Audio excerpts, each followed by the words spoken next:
కోవాల్సి వచ్చింది. కొందరికి ఏమో ఇది రాజకీయం. ఇలా మనం పెట్టింది ఉద్యమ సభ, పోరాట సభ. ఇది రాజకీయ సభ కానే కాదు. కృష్ణా నదిలో మన జలాలు అనేది, కృష్ణా నీళ్ళ మీద మన హక్కు అనేది మనందరి బతుకులకు జీవన మరణ సమస్య, సావో రేవో తేల్చే సమస్య. ఈ మాట తెలంగాణలో పక్షిలాగా తిరుక్కుంటా నేను చెప్పబట్టి, ఎవడా మైక్, అది ఎవడా మైక్, ఎవడా ఏమిరా నువ్వు కూడా అక్కడ నువ్వు అయింది.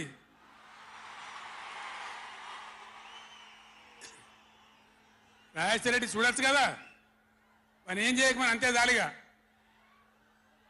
బాగానే ఉందా, ఏం చేయకమను.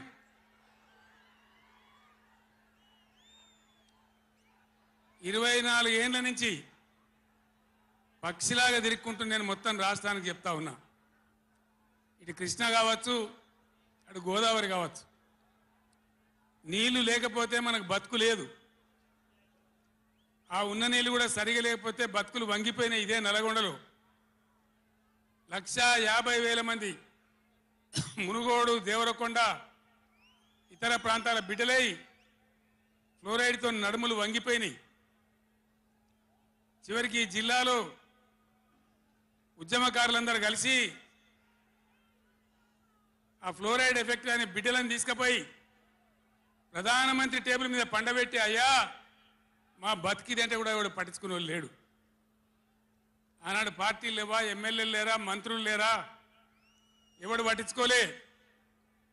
నల్లగొండలో బీఆర్ఎస్ ప్రభుత్వం వచ్చిన తర్వాత జీరో ఫ్లోరైడ్, నల్లగొండ ఫ్లోరైడ్ రహితంగా చేసిందే బీఆర్ఎస్ గవర్నమెంటు, బీఆర్ఎస్ పార్టీ.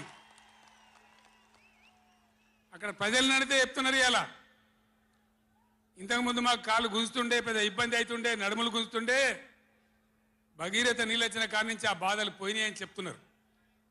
ఎవరిని అడిగినా కూడా చెప్తున్నారు.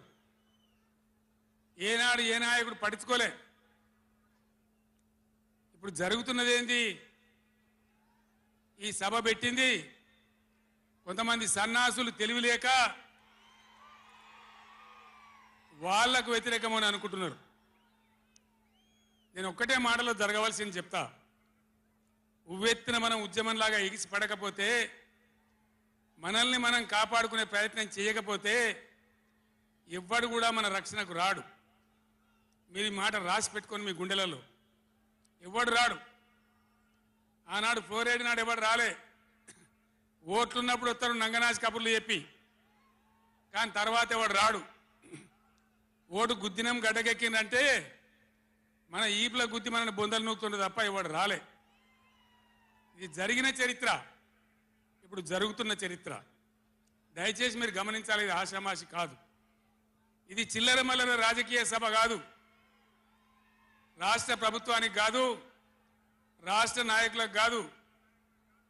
ఇలా నీళ్లు వంచడానికి సిద్ధంగా ఉన్నటువంటి బ్రిజేష్ కుమార్ ట్రిబ్యునల్కు కానీ, కేంద్ర ప్రభుత్వానికి కానీ, కేంద్ర నీటిపారుదల మంత్రికి కానీ, మన నీళ్లు దొబ్బిపోదామనుకునే స్వార్థ శక్తులకు కానీ ఒక హెచ్చరిక ఈ నల్లగొండ చలో నల్గొండ సభ.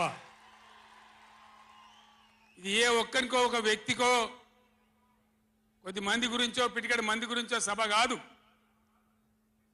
ఖమ్మం, నల్గొండ, మహబూబ్ నగర్, రంగారెడ్డి, హైదరాబాద్, ఈ 5 జిల్లాల ప్రజల యొక్క జీవన్మరణ సమస్య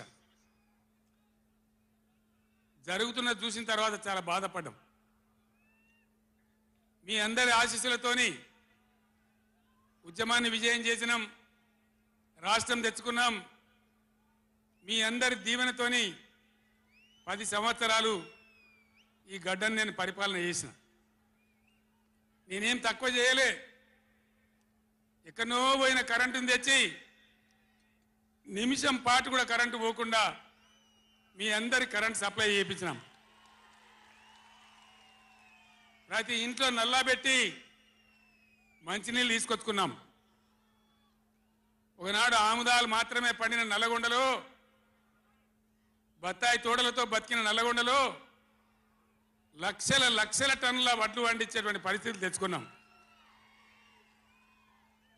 అంతకుముందు లేని నీళ్లు యాడికెళ్ళి వచ్చినాయి, ఎట్లా వచ్చినాయి అంటే దమ్ము కావాలి, చేసే ఆరాటం ఉండాలి. ఇది నా ప్రాంతం, నా గడ్డ, నా ప్రజలు అనే ఆరాటం ఉంటే ఎట్లన్నా చేసి సాధించుకొని రావచ్చు. కృష్ణా జలాల కథ మీకు ఒక 4 నిమిషాలు చెప్తా, దయచేసి మీరు సైలెంట్గా ఉంటే మీకు అర్థమవుతుంది. ఇలా ఏం ఏరా పేరు లేదు. ఆనాడు కొట్లాడినాం, రాష్ట్రం కోసం కొట్లాడినాం. ఆ రోజు జలసాధన ఉద్యమంలో మండలానికి ఒక బ్రిగేడియర్ వచ్చి నెల 15 రోజులు తిరిగి ప్రజలను చైతన్యం చేసినాం. ఆ రోజు నేనే రాసిన పాట, పక్కన కృష్ణమ్మ ఉన్న ఫలితమేమీ లేకపాయే అని ఏడ్చినాం ఆ రోజు. ఈరోజు గోదావరి కృష్ణ కలిపి బ్రహ్మాండంగా నీళ్లు తెచ్చుకునే ప్రయత్నాలు చేసుకుంటా ఉన్నాం. దగ్గర దగ్గర పడ్డాయి. భువనగిరి దగ్గర బస్వాపురం ప్రాజెక్ట్ కంప్లీట్ అయింది. డిండి ప్రాజెక్ట్ కంప్లీట్ కాబోతా ఉంది. పాలమూరు ఎత్తిపోతల కోసం నోళ్లు తెరుచుకొని చూస్తూ ఉన్నారు దేవరకొండ, మునుగోడు వగైరా ప్రాంతాల ప్రజలు. పైన పాలమూరు ఎత్తిపోతలు అయితే పాలమూరుతో పాటు రంగారెడ్డి, వికారాబాద్ జిల్లాల ప్రజలు చూస్తూ ఉన్నారు.